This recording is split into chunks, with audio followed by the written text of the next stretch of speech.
Welcome back to the Deep Dive.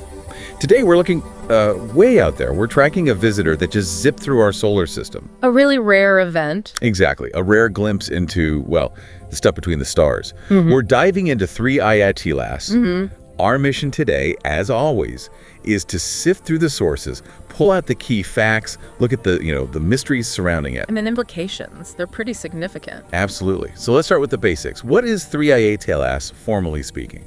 Okay, so the name itself tells you a lot. That I stands for Interstellar. Meaning not from around here? Precisely. It originated outside our solar system, maybe from another star system light years away. We know this because of its trajectory and speed. Right, the hyperbolic orbit. Yeah, it's moving too fast to be captured by our sun's gravity. It's just passing through, a one-time visitor. And that 3I, that number 3 is pretty important too, isn't it? What does that tell us? It tells us just how rare this is. This is only the third confirmed interstellar object, or ISO, we've ever detected. Wow, third ever. Yeah. First was Oumuamua back in 2017. That really opened our eyes to the possibility. I remember that one causing quite a stir. It did. Then came 2I Borisov in 2019, which behaved a bit more like a standard comet we know. Okay. So finding 3I11pl3Z, well, every single piece of data we get is incredibly valuable. It's not just space rock. It's a sample from far away. Okay, so let's zoom in on the timeline. The really critical period just happened recently, right? Around October 29th, 2025. That's right. That was the perihelion, the point where it got closest to the sun. Do we know the exact time? We do. It was calculated to be 11.47 UT, Universal Time. That gave observers in Europe and Africa a good view around their midday. But the exact minute isn't the main thing here, is it? It's what happens to perihelion. Exactly. Think of it as the ultimate stress test. A cosmic stress test. How so? Well, getting that close to the sun means maximum heat, maximum solar radiation, maximum pressure from the solar wind. So you're testing its limits. We are. We're testing its structure, what it's made of. If it's like a comet from our own Oort cloud, we'd expect certain ices, water, CO2 to vaporize. Creating the coma and tail we usually see? Right. That's the standard playbook. Right. But what if it's made of something different, something formed near a hotter star, maybe denser rock or even metal? You wouldn't react the same way? Probably not. Less outgassing, maybe no tail, or perhaps it releases really unusual gases. Perihelion is when we get the best chance to see if it follows our rules or if it's something else. And it sounds like what scientists did see has definitely raised some questions about whether it is something else. Let's get into those unusual traits. Yeah, the observations around perihelion started setting off some alarms. Or maybe curiosity bells is better. Ah, okay. What was the first thing? The first really striking thing is its path, its orbit. Think about things flying through interstellar space. You'd expect them to come at us from totally random angles, right? Throwing darts at a board from all directions. Exactly. But 3I11pl3Z, its orbital plane is actually quite close to the ecliptic plane. The ecliptic. Yeah. That's the flat plane where all the planets orbit the sun. That's the one, our solar system's main highway, basically. For an interstellar object to arrive traveling almost flat along that same highway, that's statistically very unlikely. So not random. Doesn't seem random. It suggests maybe something more specific, maybe a particular kind of ejection from its home system, perhaps involving a large planet. Interesting. So arriving on the planetary freeway is weird in itself. What else? Then there's the behavior, the outgassing, the jets. This is where it gets even more puzzling. Okay, I've seen reports mentioning an anti-tail or even a sunward jet. That sounds counterintuitive. It really does. Normally, the sun's radiation and solar wind push gas and dust away from the sun. That's why a comet's tail always points away. Right, always away. An anti-tail can sometimes happen with larger dust particles that lag a bit due to gravity. It's unusual, but understood. But a sunward jet, pointing towards the sun. Yeah. That's the kicker. It seems to defy the basic physics of solar pressure.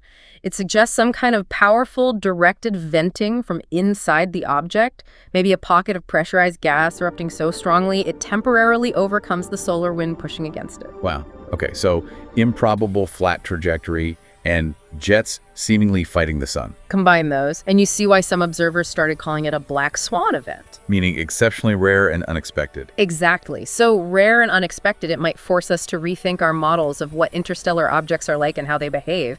It challenges our assumptions. So unusual orbit, weird jets. This naturally leads to speculation, doesn't it?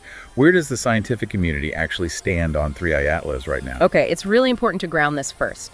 The mainstream consensus, especially from agencies like NASA, is very clear.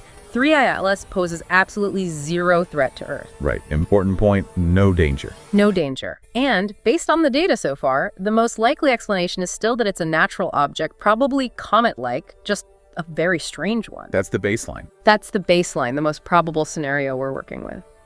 Given the anomalies and maybe the memory of Oumuamua's weirdness, the sources do mention more speculative ideas are being discussed, right? They are.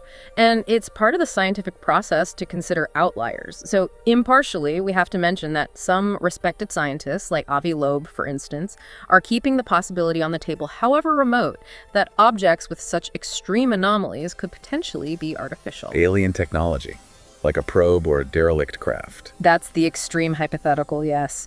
It's being discussed because when known physics seems stretched to explain the observations, you have to ask, what else could it be?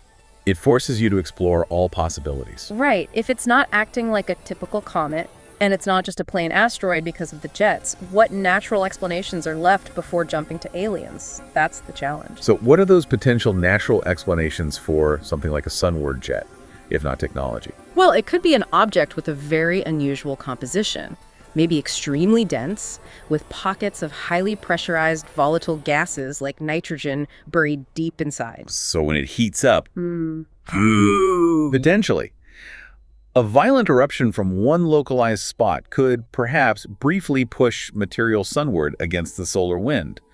Or maybe its internal structure is just very, very different from our comets. Scientists are running complex models now to see if these extreme natural scenarios can match the data. Got it. So the alien tech idea is out there, but it's way down the list of probabilities. Absolutely. It's crucial for you listening to understand that the vast majority of scientific effort is focused on finding a natural explanation for these anomalies first. That's the priority. Okay, this is fascinating stuff, but let's bring it back. Why does this deep dive, this focus on the third little visitor from interstellar space, actually matter to us? What's the big takeaway? It matters hugely because of the opportunity. Yeah. Each one of these objects is like a message in a bottle thrown into the cosmic ocean from some distant shore. A sample from another star system. Exactly. Since they're so rare, analyzing what 3ILS is made of gives us direct clues about the chemistry, the conditions, in the place it formed, light years away. What specifically are they looking for, like in its chemical fingerprint? They're looking at the light spectrum, analyzing the gases it releases, any dust particles. They look for isotope ratios, the relative amounts of different elements. Stuff like water, carbon, metals. Yeah, and more specific things. Does it have the same ratio of, say, certain nitrogen isotopes as our solar system? Or does it have way more or less of certain heavy elements? That tells us about the temperature, pressure, maybe even the age of its home star system. It helps us refine our models of how planets form everywhere. And the perihelion passage, that's stress test that tells us about its insides. Definitely. Watching how it holds up, whether it fragments, how its spin might change as gases erupt. That gives us clues about its internal structure, its density, its strength. Are things put together the same way out there as they are here? So fundamentally, 3IUTS is challenging what we thought we knew. It is. If our models predicted interstellar objects should arrive randomly and behave like familiar comets, and this one comes in on a flat orbit and fires jets the wrong way, It makes you question the models. it forces us to ask, are our assumptions too narrow? Are there processes happening, other star systems, that create objects fundamentally different from our own? And, what else could be out there that we haven't even imagined? All right, let's do a quick recap then. 3I Atlas, only the third confirmed interstellar object. Big moment was its closest approach to the sun, October 29th, 2025. Key weirdnesses. Its orbit is surprisingly flat, close to the plane of our planet. Highly unusual. And its behavior near the sun, especially reports of anomalous jets, maybe even one pointing towards the sun. Which is physically puzzling. Right. And while the consensus is it's natural, probably a weird comet, and poses zero threat, Zero threat. the anomalies mean it's a massive scientific opportunity, a chance to learn about materials and physics far beyond our solar system. It really forces us to broaden our perspective on what kind of objects wander the galaxy. Okay, so as we wrap up and wait for more analysis to come in, here's something for you to think about. A final thought. Go for it. Now, you take this one, offer that final provocative thought based on the material. Ah, okay.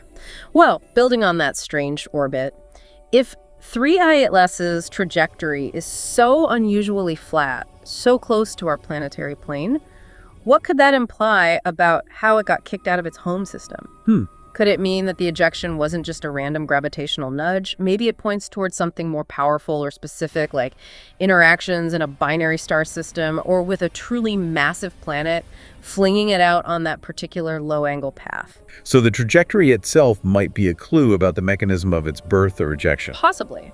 That non-random angle, it's one of the deepest puzzles still remaining. Why that path? It suggests the story of its origin might be even more interesting than we first thought. Lots to think about. We'll definitely be keeping an eye on the research. For sure.